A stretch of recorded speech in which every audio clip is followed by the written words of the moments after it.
ഒരു കാര്യം പറയാം, നിങ്ങൾ എല്ലാം കൊടുത്തൊരു വാർത്തയുണ്ട്. നിങ്ങൾ 24 കൊടുത്തത് എനിക്കറിയത്തില്ല, ഞാൻ അതിന്റെ യൂട്യൂബിലാണ് കണ്ടത്. മൊറാഴ ബഹുമാനപ്പെട്ട ഗോവിന്ദ മാസ്റ്ററുടെ പിന്നെ നാടായ മൊറാഴയിലെ ഒരു ബ്രാഞ്ച് സമ്മേളനം പ്രശ്നത്തിന്റെ പേരിൽ മാറ്റിവെച്ചു, സമ്മേളനം കൂടാൻ പറ്റില്ല എന്ന് പറഞ്ഞൊരു വാർത്ത വന്നു. ഞാൻ കണ്ടതിനെ കുറിച്ച് അന്വേഷിച്ച ഞാൻ ഒന്നുകൂടെ പറയാം, ബ്രാഞ്ച് സമ്മേളനത്തിൽ പങ്കെടുത്തിട്ടുള്ള ചരിത്രമുള്ള ഒരാളാണ് ഞാൻ. അടുത്ത ഞങ്ങളുടെ ബ്രാഞ്ച് സമ്മേളനത്തിൽ ഞാൻ പങ്കെടുക്കുന്നുണ്ട്.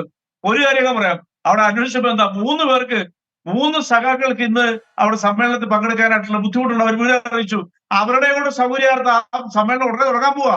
അപ്പൊ അതിനോട് അത് കണക്ട് ചെയ്യുന്ന ഒരു അംഗൻവാടി ടീച്ചറെ ട്രാൻസ്ഫറുമായിട്ട് ബന്ധപ്പെട്ട് അവിടുത്തെ മുഴുവൻ ബ്രാഞ്ച് സെക്രട്ടറി ഉൾപ്പെടെയുള്ളവർ സമ്മേളനം ബഹിഷ്കരിക്കുന്ന പച്ച നുണ. അത് ഗോവിന്ദ മാഷ നാടായതുകൊണ്ട് ക്രിയേറ്റ് ചെയ്ത CPM-നെ കുറിച്ച് പതിവായിട്ട് പറയുന്ന ഒരു പച്ച കള്ളമാണ്. ഇനി മറ്റൊന്നും പറയാം, ഇപ്പൊ ഇവിടെ വേറൊരു കാര്യം കൂടെ പറഞ്ഞില്ല, ഇവിടെ പിന്നെ വിമർശനങ്ങൾ ഉണ്ടാകുന്നുണ്ട്. ഇപ്പൊ ഗോപികൃഷ്ണൻ പറഞ്ഞു ബ്രാഞ്ച് സമ്മേളനങ്ങളെല്ലാം വിമർശനങ്ങളാന്ന് പറഞ്ഞു. ബ്രാഞ്ച് സമ്മേളനം കഴിഞ്ഞ തിങ്കളാഴ്ച തുടങ്ങിയിട്ടേ ഉള്ളൂ. എന്റെയൊക്കെ കേസിൽ ഞാൻ മനസ്സിലാക്കിയത് അതിനെക്കുറിച്ച് പാർട്ടി അന്വേഷണം ആരംഭിച്ചിട്ടുണ്ടെന്നാണ്. പാർട്ടി അന്വേഷണം ആരംഭിച്ചിട്ടുണ്ടെന്നാണ് ശ്രീ റെജി ലൂക്കോസ്. 14 മെമ്പർമാരുള്ള ബ്രാഞ്ചിൽ സ്ത്രീകളടക്കമുള്ള ബ്രാഞ്ച് മെമ്പർമാർ അന്ന് സമ്മേളനത്തിന്റെ ഭാഗമായി പങ്കെടുത്തില്ല. അവർ പ്രതിഷേധ സൂചകമായി സമ്മേളനം ബഹിഷ്കരിക്കുകയാണ് ചെയ്തത്. പിന്നെ താങ്കൾ പറയുന്നത് ഏതാണ്ട് 1-2 പേർ അവരുടെ അസൗകര്യം അറിയിച്ചു, അതിന്റെ ഭാഗമായി മാറ്റിവെച്ചു എന്നാണോ? ഇതിനെക്കുറിച്ച് പാർട്ടി അന്വേഷിക്കാൻ പോവുകയാണ്. മൊറാഴയിൽ എന്താണ് സംഭവിച്ചത്? CPM പാർട്ടിയുടെ ചരിത്രത്തിൽ ആദ്യമായി ഉണ്ടായ സംഭവത്തെക്കുറിച്ച് അന്വേഷിക്കാൻ പോവുകയാണ്.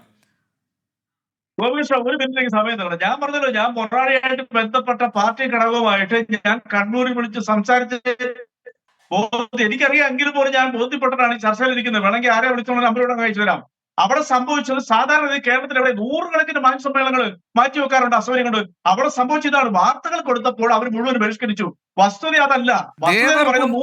ദേവർകുന്ന് അംഗൻവാടിയുമായി ബന്ധപ്പെട്ട പ്രശ്നം പരിഹരിക്കാതെ ഇവിടെ ബ്രാഞ്ച് സമ്മേളനം നടത്താൻ അനുവദിക്കില്ല എന്ന നിലപാട് മെമ്പർമാർ സ്വീകരിച്ചതല്ലേ യഥാർത്ഥത്തിൽ പ്രശ്നം ശ്രീ റെജി ലൂക്കോസ്? പിന്നെന്താ പ്രശ്നം? ഗോപികൃഷ്ണ, അതാ ഞാൻ പറഞ്ഞത്, CPM-നെ കുറിച്ച് അറിയില്ലാത്തത് കൊണ്ടാണ് ചിലർ ഇതിനെ കുറിച്ച് പറഞ്ഞത്. ഞാൻ ഗോപികൃഷ്ണനെ കുറിച്ചല്ല പറഞ്ഞത്, ഗോപികൃഷ്ണ വ്യക്തോട്ടറിയാം. അങ്ങനെയല്ല സംഭവം എന്ന് ഞാൻ പറഞ്ഞില്ലേ. ഞാൻ പറഞ്ഞത് നിങ്ങളോട് പറഞ്ഞില്ല, വളരെ ആധികാരികമായിട്ട് ഞാൻ പറയുന്നു, 3 സഖാക്കന്മാർക്ക് അവിടെ അംഗനവാടി ടീച്ചറിനെ മാറ്റി അകാരണമായിട്ട് മാറ്റിയതുമായിട്ട് അവിടെ ഒരു ചെറിയ പ്രതിഷേധമുണ്ട്. അത് പാർട്ടിക്കാർക്ക് മാത്രമൊന്നുമല്ല, അത് സ്വാഭാവികമായിട്ട് സ്വതന്ത്രമായിട്ട് അഭിപ്രായം പറയാനുള്ള ഏത് രാഷ്ട്രീയ പാർട്ടിയിൽപ്പെട്ടവർക്കും CPM പ്രത്യേകിച്ചിട്ടുണ്ട്. അതല്ല, 3 പേർക്ക് അസൗകര്യം ഉണ്ടായി, അവർ അറിയിച്ചു ഞങ്ങൾക്ക് അസൗകര്യം ഉണ്ടെന്ന് പറഞ്ഞു. ഇതൊരു സാധാരണ സംഭവമാണ്. കാരണം കഴിഞ്ഞ പ്രാവശ്യത്തെ സമ്മേളനത്തിൽ ഞങ്ങളുടെ ബ്രാഞ്ച് സമ്മേളനം ഞങ്ങൾ മാറ്റിവെച്ചാൽ, കാരണം ഞങ്ങളുടെ 2 സഖാക്കൾക്ക് മലബാറിലായിട്ട് വരാൻ പറ്റില്ല. അത് 100 ബ്രാഞ്ചിൽ സംഭവിക്കുന്നുണ്ട്. അതുകൊണ്ട് ഈ ബ്രാഞ്ച് സമ്മേളനം ബഹിഷ്കരിച്ച് നിങ്ങൾ എങ്ങനെ വാർത്ത കൊടുക്കുന്നത്? ആധികാരികമായിട്ട് പറഞ്ഞത്, എന്തെങ്കിലും സംശയം ഉണ്ടോ നിങ്ങൾ കണ്ണൂർ റിപ്പോർട്ടറെ വിളിച്ച് സ്വതന്ത്രമായിട്ട് അന്വേഷണം നടത്തിക്കോ. ഇതായിട്ട് വസ്തുത. ചരിത്രത്തിൽ ആദ്യമായിട്ട് CPM-ന്റെ ബ്രാഞ്ച് സമ്മേളനം ബഹിഷ്കരിച്ചു എന്ന് പറയുന്നത് പച്ച നുണയാണ്, കല്ല് വെച്ച നുണയാണ്. ഞാനത് പറയുന്നു. ഞാനൊരു CPM പ്രവർത്തകരായിട്ട് സഹയാത്രികരായിട്ട് മാത്രം പറയുന്നതല്ല. ഈ അംഗൻവാടി പ്രശ്നവുമായി ബന്ധപ്പെട്ട കാര്യങ്ങളിൽ ചില തൽപര കക്ഷികൾക്ക് അനുകൂലമായി തീരുമാനം ഉണ്ടാവുകയും അതിൽ പ്രതിഷേധിച്ച അംഗങ്ങൾ ഇത് ബഹിഷ്കരിക്കുകയാണെന്ന് അറിയിക്കുകയും തുടർന്ന് ഈ പ്രശ്നം പരിഹരിക്കാതെ ഈ സമ്മേളനം നടത്താൻ ഇവിടെ സമ്മതിക്കില്ല എന്നൊരു നിലപാട് അവർ സ്വീകരിക്കുകയും ചെയ്തു. അതാണ് ഞാൻ മനസ്സിലാക്കിയത്. ശ്രീ റെജി ലൂക്കോസ്, ഞാൻ ചെറിയ ഇടവേള എടുക്കുകയാണ് താങ്കളുടെ അനുവാദത്തോടുകൂടി. താങ്കൾക്ക് പറയാനുണ്ടോ എന്തെങ്കിലും? പറഞ്ഞിട്ട് എടുക്കാം, പറഞ്ഞോളൂ. പറയാനുണ്ട്. അവരെ മാറ്റിയതുമായിട്ട് ബന്ധപ്പെട്ട് അവിടുത്തെ പൊതുസമൂഹത്തിന്റെ മുമ്പിൽ അതൃപ്തി ഉണ്ടായിട്ടുണ്ട്. അത് പാർട്ടി പ്രവർത്തനം ഉണ്ടാവും. അതൊക്കെ കേരളം മുഴുവൻ നടക്കുന്ന കാര്യങ്ങളല്ലേ. ചില ഉദ്യോഗസ്ഥന്മാരെ മാറ്റുമ്പോൾ സ്വാഭാവികമായിട്ട് ട്രാൻസ്ഫർ ചെയ്യുമ്പോൾ. അതല്ലാതെ കണ്ട് ഇനി അത് തീരുമാനം എടുക്കാണ്ട് ബ്രാഞ്ച് സമ്മേളനത്തിൽ ഞങ്ങള് പങ്കെടുക്കില്ല എന്ന് പറഞ്ഞത് നുണയാണ്. ഞാൻ പറഞ്ഞല്ലോ, ഞാൻ അതിനെക്കുറിച്ച് ഫോണിൽ സംസാരിച്ചിട്ട് ചർച്ചയിലിരിക്കുന്നത്. ഞാൻ രാവിലെ പോലെ കേട്ടു, വേറൊരു ചാനൽ എന്നെ വിളിച്ചതാണ്.